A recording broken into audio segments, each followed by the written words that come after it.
So good afternoon, I am Ashley Kay. Today is actually a very special day because for the first time I will be leading a Bible study, and it's really a joyous thing because I'm here with my friend Kyle, my classmate, and although this is a part of our requirements in our personal witnessing course, but still I'm glad and grateful that for the first time I will be, experiencing this Bible study thing. And thank you so much, Kyle, for making time to join me for this Bible study. And I'm really glad that we can spend time like this. I mean, maliban sa class natin, makakapag-Bible study din tayo.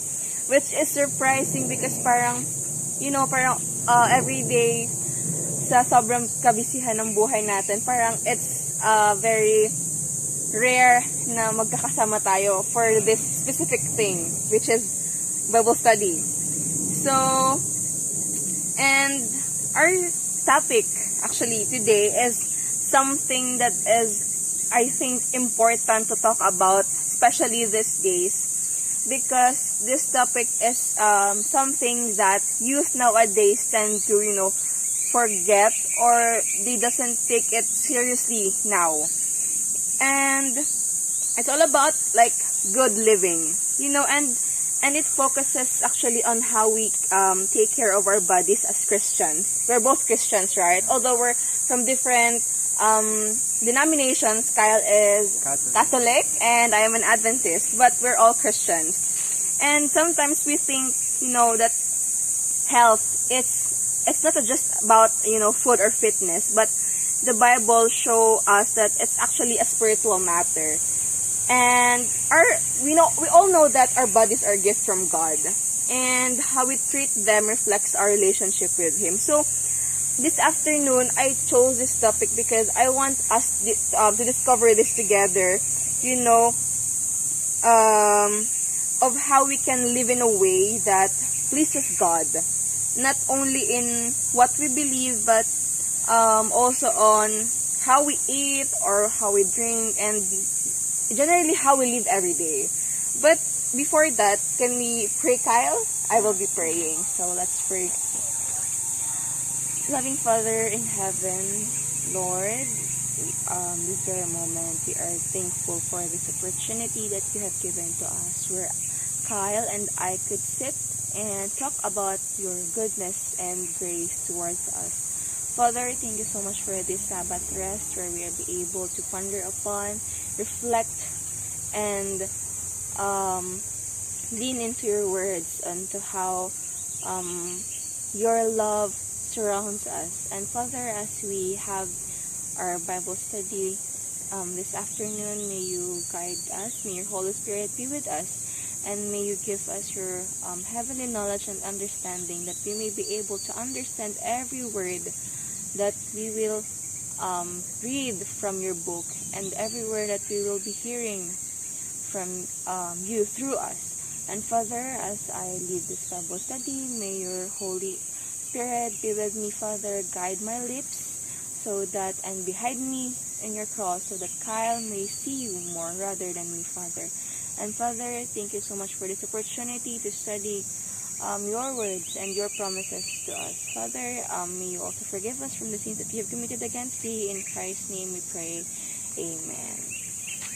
So, but before tayo mag-start, actually sa topic na yun, let us take a moment muna to understand why, this topic is important. So, from the very beginning, God created humans, actually with a specific design. We all know the creation story, di ba? And a part of that includes kung paano dapat tayo mag-alaga ng ating katawan. He gave us the breath of life and placed us in this perfect environment with everything we needed to stay healthy. Kaya nga ginawa ng Panginoon yung vegetation, gumawa siya ng sea, para sa, tirahan ng mga living creatures, the land, para sa vegetation, para sa mga tao. But over the time, throughout the years since God created the world up to now, sin entered the world. Di ba alam naman natin lahat ang kwento ni Adam and Eve where in the Garden of Eden where the sin started. And along with it came sickness, yung bad habits, and lot of confusion about what's really good for us. So dahil nga nag-enter na ang sin, parang everything that was made perfect became imperfect. Yung dapat na the humans wouldn't get sick, wouldn't die, wouldn't suffer anymore. But then, sin came, sin entered, and parang like everything that God made perfect, parang it crumbled. Parang doon nag-start na magkasakit ng mga tao, like mamatay, they suffer, but, many people don't realize that today we live in a world of choices. Some good, some can be harmful. And many people don't realize also that how we treat our bodies affect not just our health, but also our connection with God. Because they say that our lifestyle actually is like a representation of our connection to God, of our relationship. Like, parang makikita ng tao na kung paano ka mamuhay, ganun yung relationship mo sa Panginoon. Like, it will, parang pinapakita na, ay, yung si Kyle, sobrang malinis na tao yan, sobrang mabuting na tao yan. Siguro, ganun ang parang, parang pagkakaalam niya kung paano dapat mamuhay ang isang Christian. So, that's why Bible gives us, practical guidance, not just for worship and spiritual life, but, kung paano rin dapat tayo mabuhay araw-araw. And this includes what we eat, what we drink, and how we manage stress, and even kung paano dapat tayo mag-rest. So, this afternoon, I like us to explore, kung ano ba ang sinasabi ng Bible about good living and why caring for our bodies is part of our Christian calling. But before that, gusto ko itanong to. What do you think what should be Christians' attitude towards, the use of their body? Like, sa tingin mo, kung paano ba dapat, like, ang attitude ng tao pagdating sa paggamit ng katawan nila? I think, since di ba tayo, we are made from the image of God. Yeah. So, I think, if, in a way na, para kung paano mo inaalaga yung sarili mo or nire-respeto yung sarili mo, katulad yung sabi mo, para nagre-reflect din dun sa connection with God. So, if nire-respect mo yung sarili mo, parang pinapakita nun na, yun nga, you have a great connection with God. Yeah, I agree with you. And actually, like, as Christians, diba, parang, ever since we were born, or like from a very young age, we were taught na, we should treat our body this way, not that way. Like, this way, in terms na, kailangan alagaan mo yan, kumain ka ng masusustansya, at mag-exercise ka palagi, wag kang gumawa ng mga bagay na ikakasira ng katawan mo. So yeah, that's it. So, I want you, Kyle, to read 1 Corinthians 10 verse 31. This is actually a very, common verse, a very famous verse. Let's also open 1 Corinthians.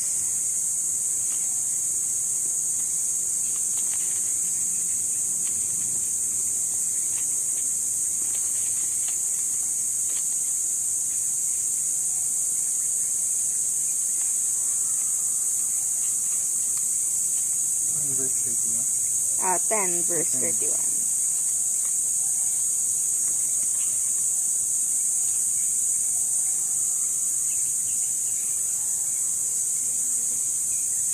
So whether you eat or drink or whatever you do everything for the glory of God.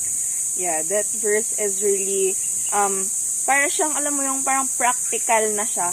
It's very direct to the point na parang, if you want to glorify God, okay, you need to do this thing. You need to do these things. You need to eat this. You need to drink this.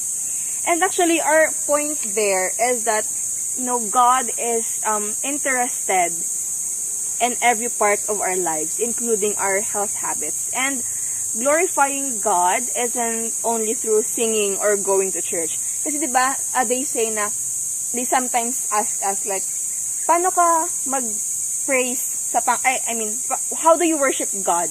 Or like, how do you glorify God?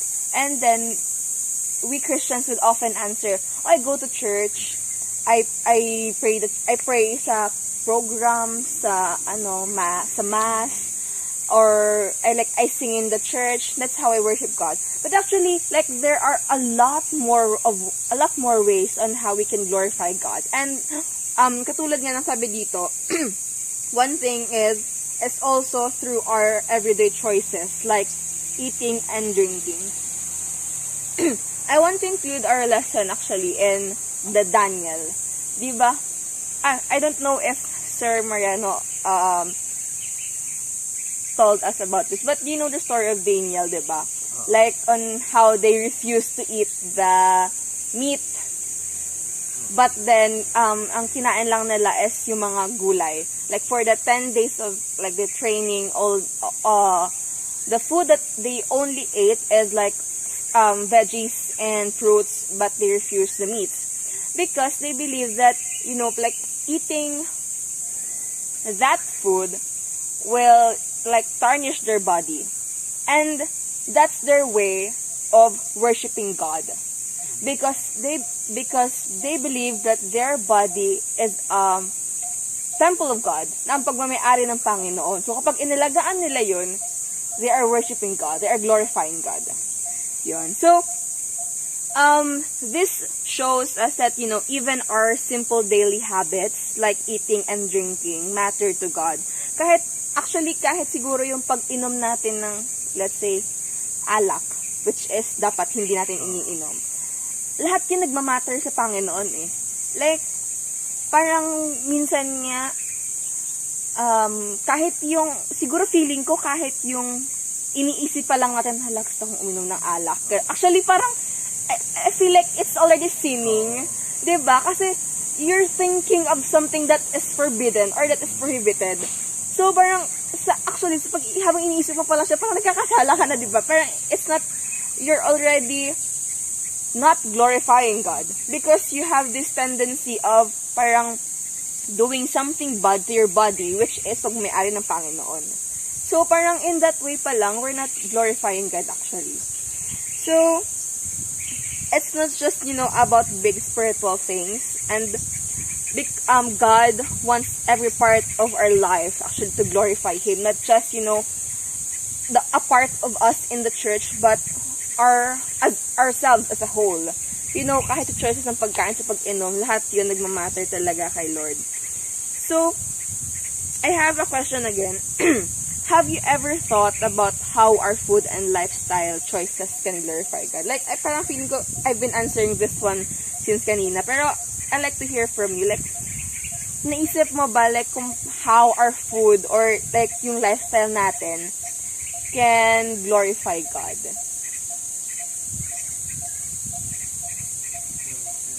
Or, like, paano yung food choices natin or lifestyle natin makaka-praise sa Panginoon? Like, paano malilift up ang Panginoon sa paraang ganon? Siguro, let me answer first para makaroon ka ng idea. So, for me, yeah, I think that our food and life choices can glorify God. Because, di ba they say na, do something that can make God smile.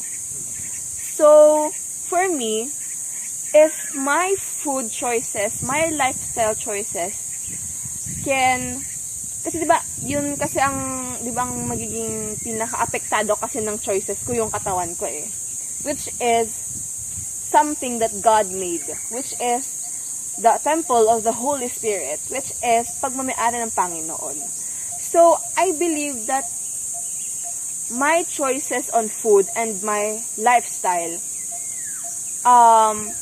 kapag gumawa ako ng like a bad decision regarding to it can tarnish my body wholly. Like, ako kasi yung sobrang maapektuhan eh. And I don't think that God would be happy about it. Like, siguro pinili ko, sa food choices, like, pinili ko mga junk foods or like fatty foods. All throughout my life, junk foods and fatty foods lang. At some point, siguro at the middle age, dumating ako sa point na puro na lang ako sakit, yung katawan ko sobrang obese na. I don't think that, personally, I don't think that I am already glorifying God through it. Because in the first place, why would I do that to my body? When God already, laid na dapat ito lang ang kakainin natin, na dapat ito lang ang gagawin natin. But then parang sumobra ako doon, parang over the line na yung aking ginawa. So, I think through that, I cannot glorify God. But when I make good choices sa pagkain ko at sa kung paano ako mamuhay, magiging maganda ang aking katawan, ang aking pamumuhay, and in that way, I think God would be happy. And through that, maybe I can say to myself na, finally I glorified God through this, through my lifestyle. So, yun, ikaw, kung ano naman ako. I think, if yung way of living mo or yung lifestyle is against what God has taught us, parang may napapansin akong parang yung ibang tao na ganun yung lifestyle, parang alam mo yun, parang ang layo ng loob nila kay God. Yeah. Kasi hindi na align yung teachings ni God dun sa way of living nila. So parang nagkakalayo na. Nagka-clash na. Yeah. Yun yung napapansin ko. Yeah, totoo yan. And really, actually, it's not being judgmental, but like, there are people na kung sino pa actually yung malayo rin talaga sa Panginoon. They have the most, hindi naman most, but like, they have this, hindi parang magandang lifestyle. Because they don't know the teaching ng Panginoon. Kasi nga, malayo sila. So, really, if we want to glorify God with our bodies, it makes sense not to go back and look at, the original plan that God had for us. Kung ano ba talaga yung original na plano ng Panginoon, siguro it's a point or like it's a big thing na we should really go back from it and then like mag-focus doon. And actually, curious ka ba kung ano yung diet noon, like bago magkaroon ng kasalanan and like after na ng kasalanan? So, I want us to read Genesis 1 verses 39 to 31.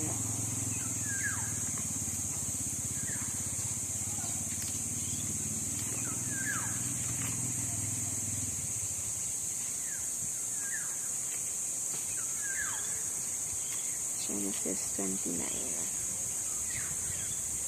Genesis 1 verses 29 and 31.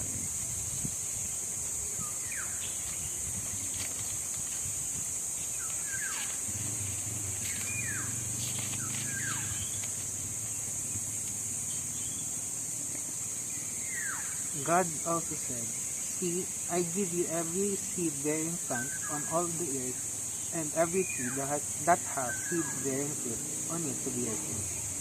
And to all the wild animals, all the birds of the air, and all the living creatures that crawl on the earth.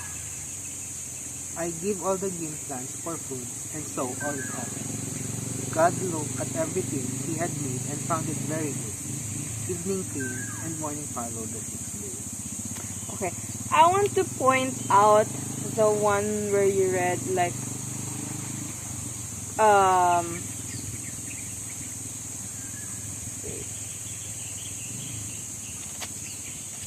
yung sinabi dun na, I give you parang all the green, like, can you read it again? Yung part lang nun.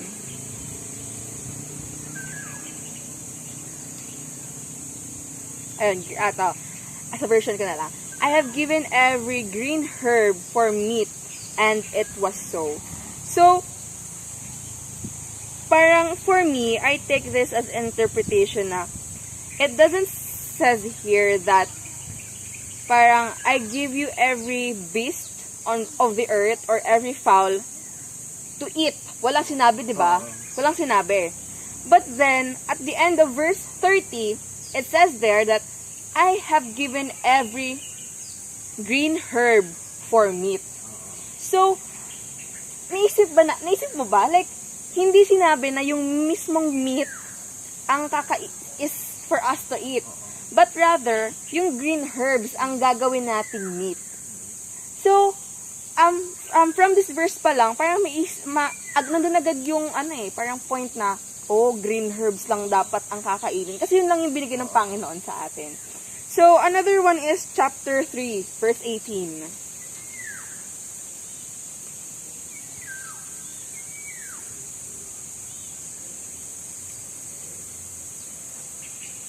Thorns and thistles it shall bear for you, and you shall eat the grass of the field. O, diba? It says there that you shall eat the grass. Parang, also, I think, throughout my life na nakakarinig ako ng mga sermon, parang I would never really heard a verse that was telling us directly to eat the meat of the animals. But it's all about the herb, the grass, the greens, the vegetables, the fruits. Yun lang lagi yung binabanggit na dapat kainin eh. So, when God created humans, He gave them the perfect diet. Fruits, grains, and nuts. And after sin entered the world, vegetables were added.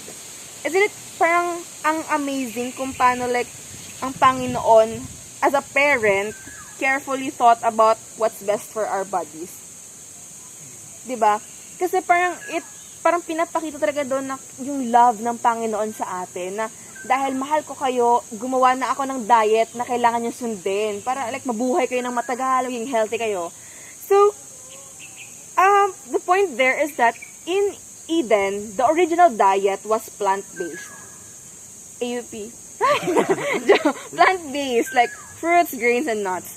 But after the sin, when the sin entered, vegetables were added to the human diet for sustenance and healing. Parang mas nagigets ko siya actually ngayon. Like, so dati, fruits and grains and nuts. Simply for the task na, pangkain lang. For energy lang. But then, pagkatapos ng sin, dinagdag ang vegetables. Bakit? Para sa sustenance and healing. Nagets mo? Kasi may impurities na, right? Kasi before the sin, hindi mo naman kailangan ng healing eh. Kasi wala kang sickness. Like, hindi mo kailangan ng sustenance. Kasi hindi ka naman like, parang hindi ka naman magkakasakit nga. Hindi mo naman kailangan mag-sustain ng life mo. Kasi, like, before the sin, we were really made to live longer. But then, after the sin entered, nagkaroon ng vegetables. Kasi, hindi para not really, like, hindi lang pangkain, but for healing. Oh my gosh, nagigets ko na siya ngayon. Ang galing! Actually, this is one of the, best things of, like, having a Bible study, or leading a Bible study, because you're not only, parang you're not only leading, but you're also learning from it. Actually, ang galing, grabe. But, but did this change later on, like after the flood? You know the flood, right? The Noah story. So, actually, later, after the flood, God allowed humans to eat meat. Wow! Okay. So, after the flood pa, nag-allow ang Panginoon na kumain ng humans ng meat. But not just any kind. He gave very specific instructions. So, you know the song, Noah's Ark. Okay. Okay, let me sing na lang. So, it goes like this. Ratatatat, ratatatat, and tum-tum-tum. Noah built a great big ark. Ratatatat, and tum-tum-tum, for his family to embark. Get into the ark, it's going to rain. Here comes the animals.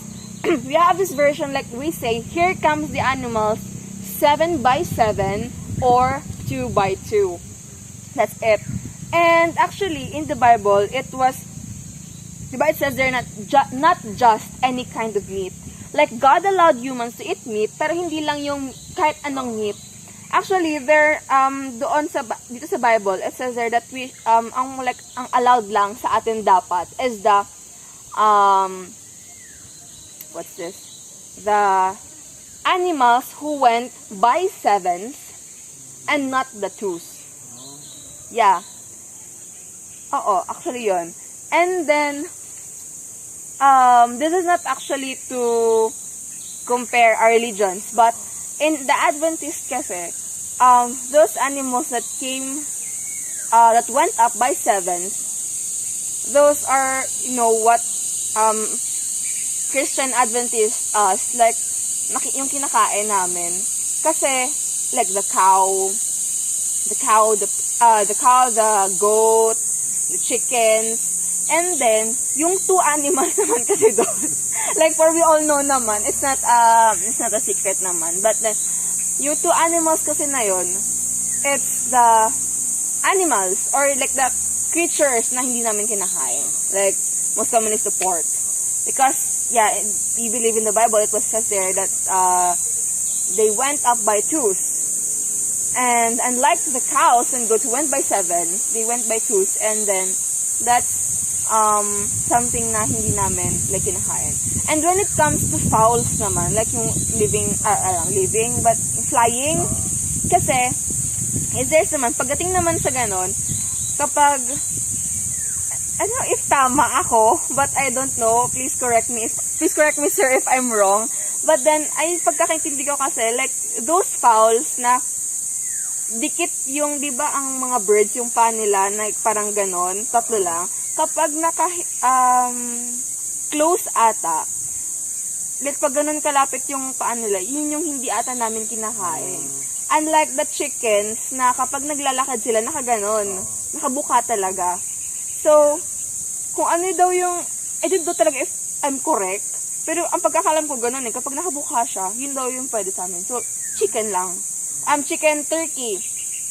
Actually, there are some na kumakain ng duck, but I'm really skeptical about it because actually nakatikim na ako ng duck. Kasi hindi kasi I mean, duck is really, a lot of Adventists actually get confused about eating duck because parang hindi namin sure if it's still pwede pa siya or hindi na. So much about that. Okay. So, ito na yung mga post-food diet na after ng scene. Can we read Deuteronomy chapter 14?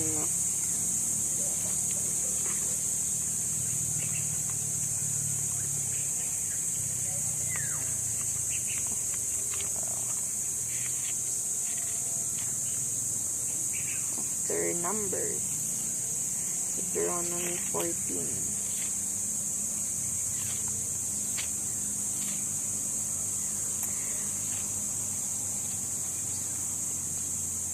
Kita mo na.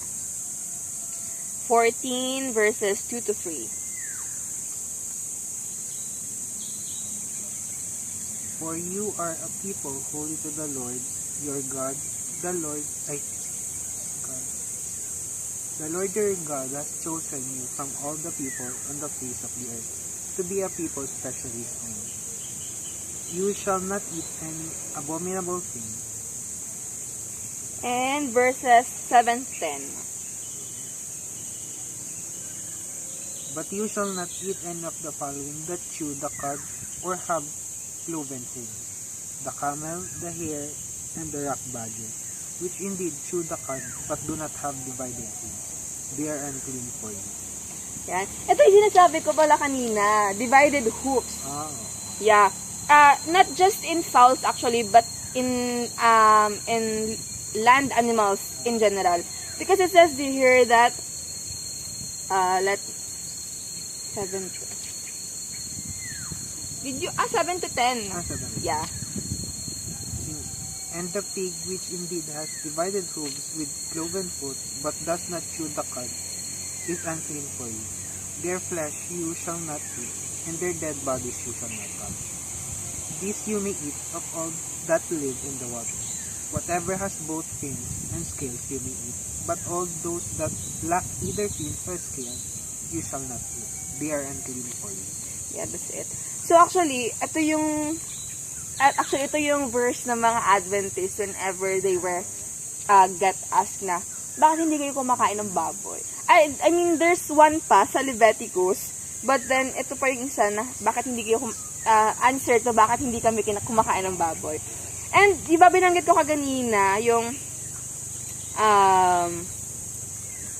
beast or yung animals lang na pwedeng kainin namin. Actually, it is in verse 4. Can you read it? Verse 4 to 6. Chapter 14. Yeah, chapter 14 din. Yung beginning lang nun. These are the animals you may eat. The ox, the sheep, the goat, the deer, the gazelle, the roebuck, and the wild goat, the ibex, and the antelope, and the mountain sheep. Any among the animals that have divided hooves with the foot cloven into two, and that chews the cud you may eat. Ayun. So, have you noticed, merong, parang description ng Panginoon? Yeah. Like, may standard siya na kung ano lang dapat ang kakainin when it comes to meat. So, kapag, it says here na, kapag sa mga, beast na pwedeng kainin, like, it should be, yung hoof nila, dapat naka-parted. Diba, parang, ano yung hoof ng mga parang magkadikit lang. Parang ganito. Tapos saka ganon. So, dapat yung cleavage nila, like the cleft into 2 claws, and cheweth the cud among the beasts. That ye shall eat.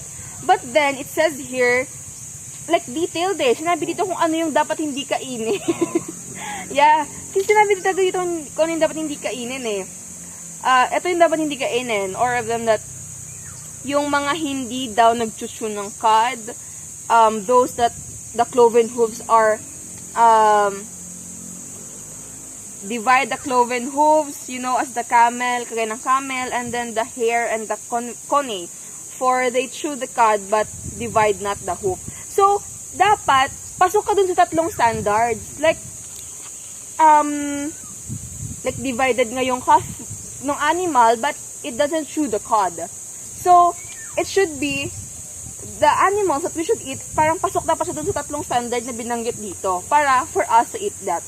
An example of that is yung swine, because it divided the hoof, yet cheweth not the cud. So, ang swine kasi, in the Bible, in the olden times, they termed the pig as swine.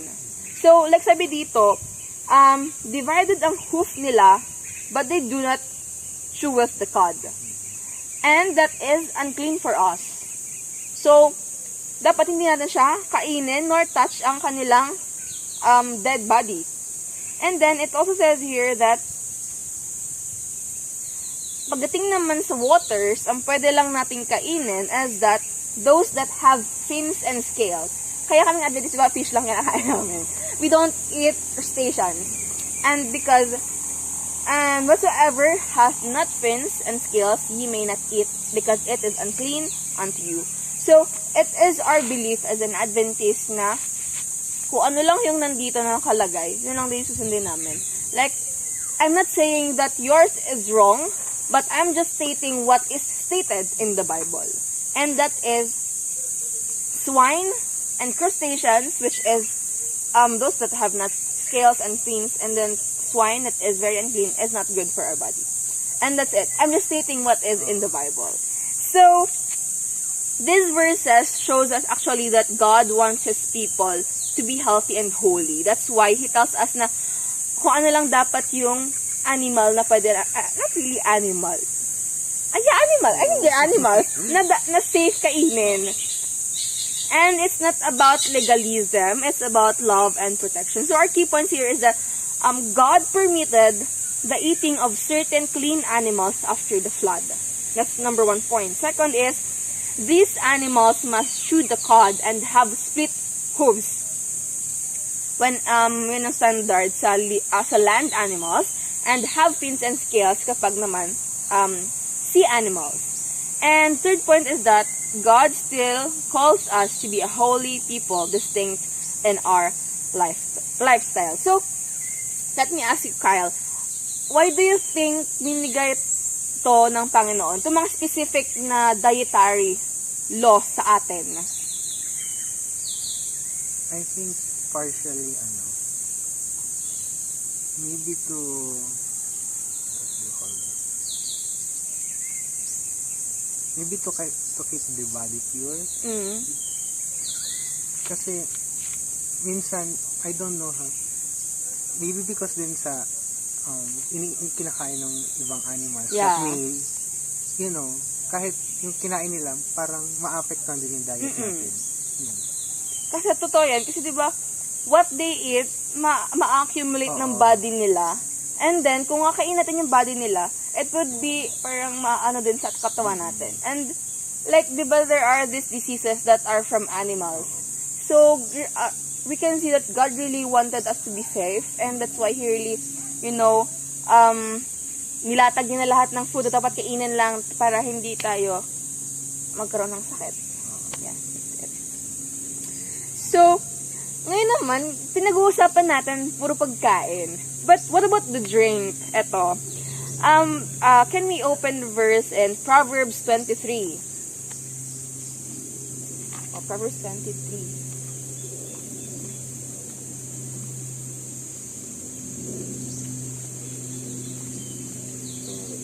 Alam ko Psalm 23.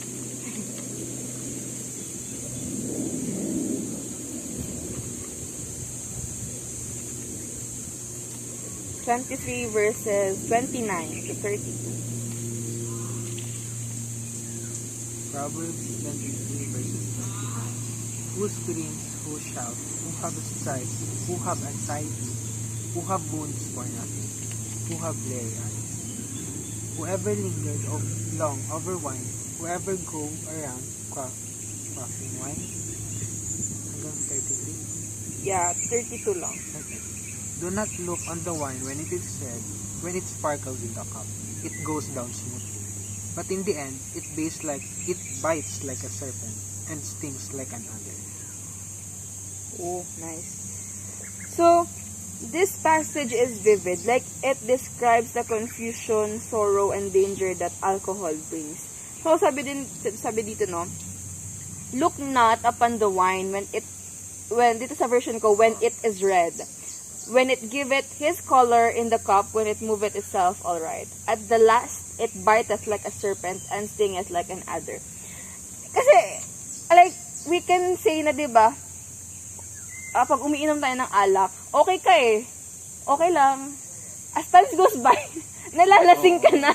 Saka siya kumakagat. Yung alcohol niya, saka ka lalasingin sa dulo.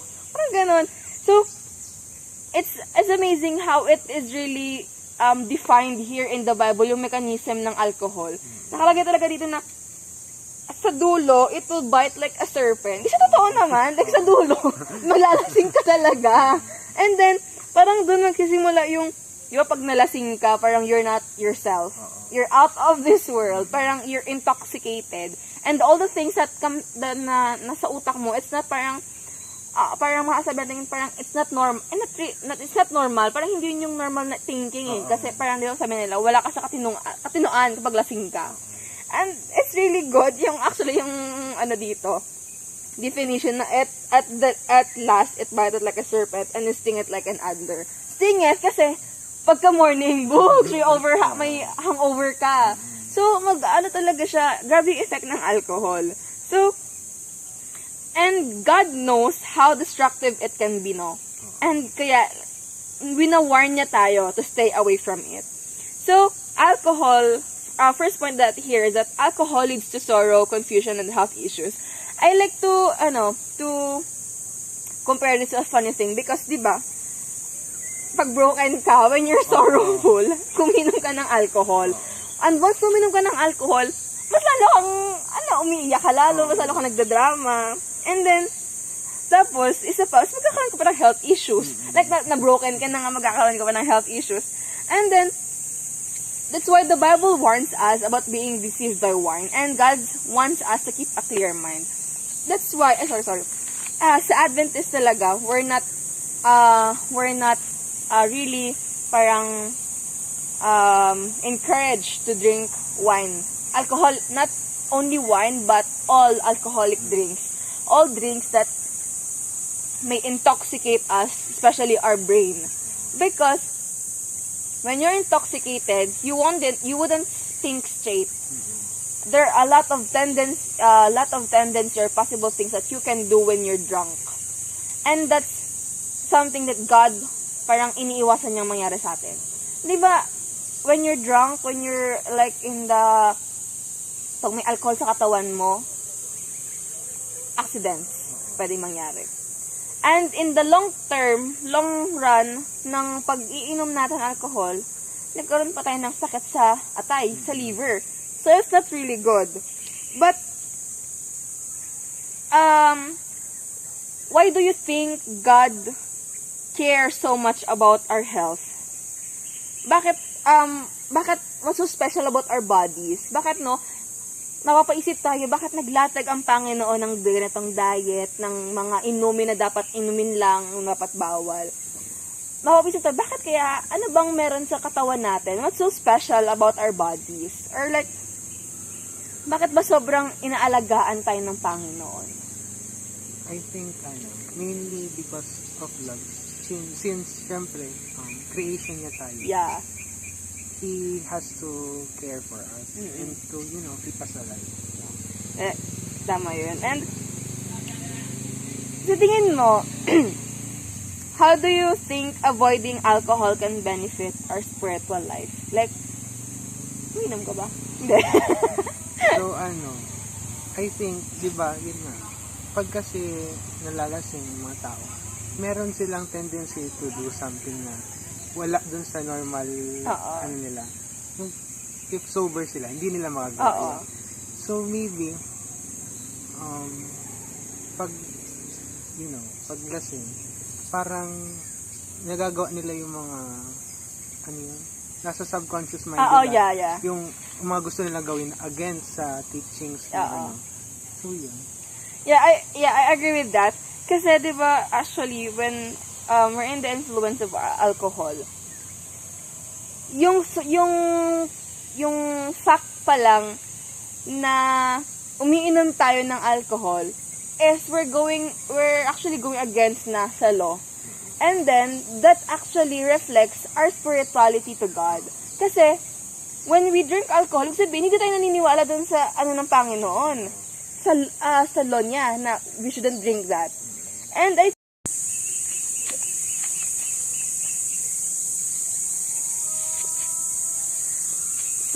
so going back to like our bodies being a temple of Christ. So, parang dahil pinurchase tayo ng Panginoon with a price, parang it's our way of giving back.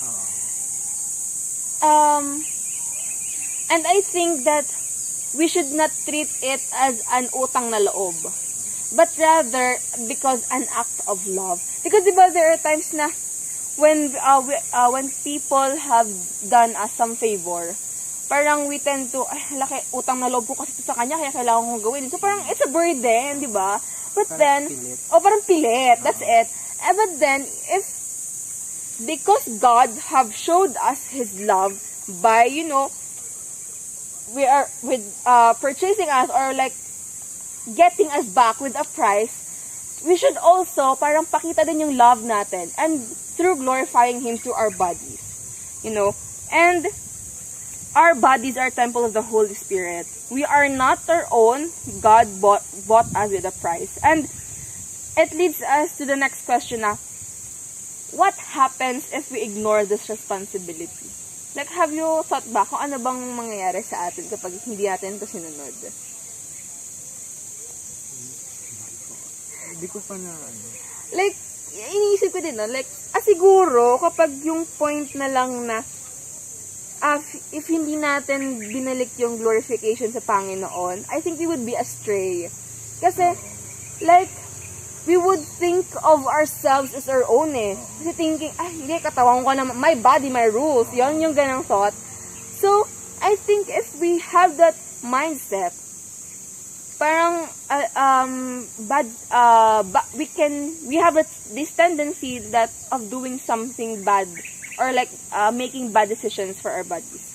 And I think that is a consequence ng parang hindi pagsunod doon sa parang bilin sa atin ng Panginoon.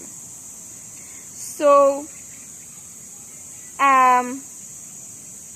human as you are, and also as the sin entered the world, we formed bad habits, diba?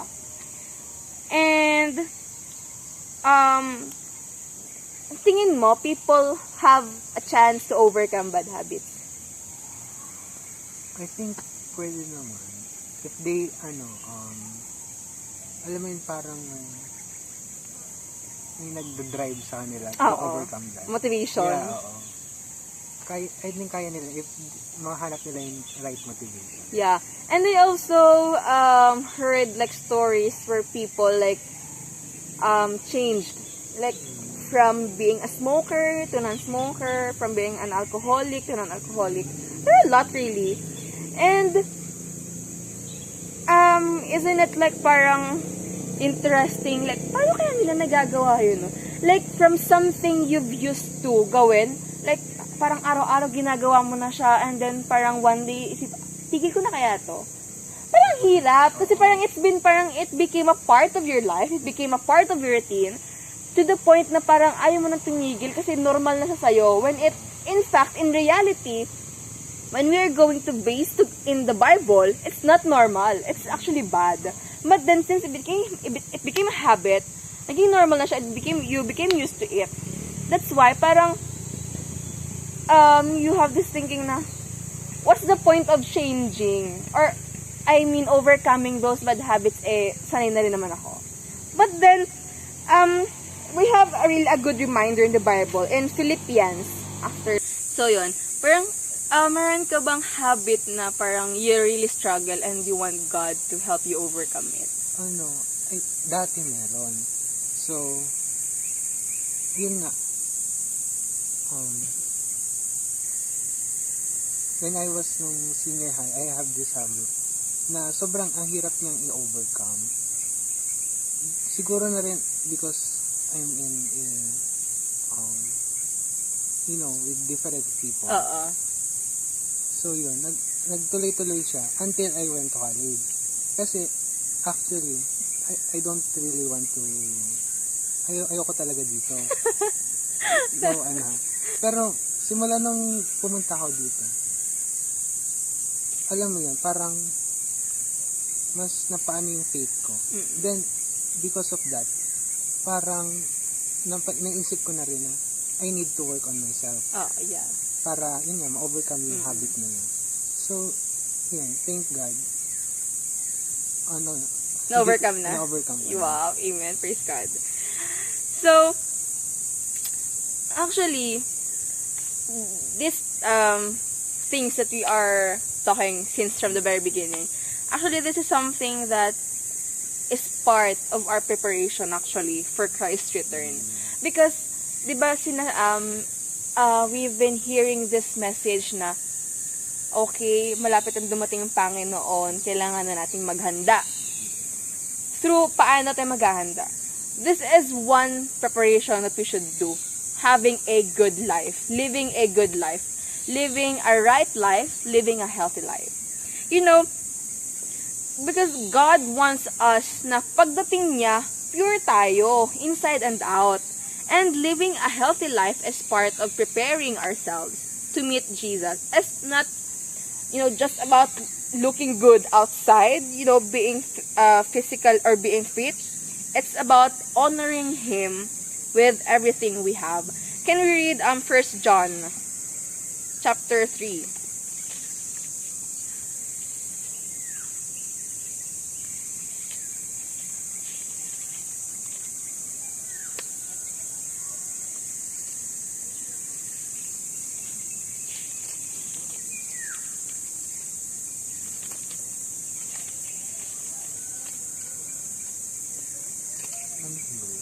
Chapter 3, verses 2 to 3.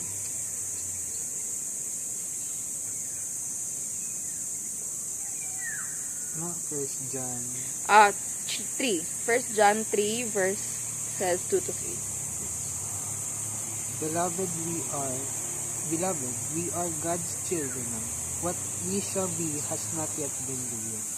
We do know that when it is revealed, we shall be like him, for we shall see him as he is. Everyone who has this hope based on him makes himself pure as he is pure. Okay. So, those people na who hope to see Jesus will purify themselves. Because, diba, kapag meron tayong hinihintay na tao, pinaghahandaan talaga natin eh. I mean, it's a human tendency na, especially if it's our loved ones, we do a lot of preparations, ang bahay, pagkain, pagdating nila, kailangan presentable tayo. In the same way, as we are waiting for Christ, we should also prepare ourselves. You know, and physical health and moral purity both reflects a heart that is ready for Christ's coming. Kasi parang ang pangit na, okay, you're physically fit, outside, you're presentable ka, but then you're fit. Yan nga, as I was saying, like, if you really want God to come na, like, and able to say na we're 100% ready, we should also know to ourselves na not just on the outside I'm ready, but also in the inside. So, actually, you know, Kyle, we all know this, that God gave us His life. Diba? Not just spiritually, but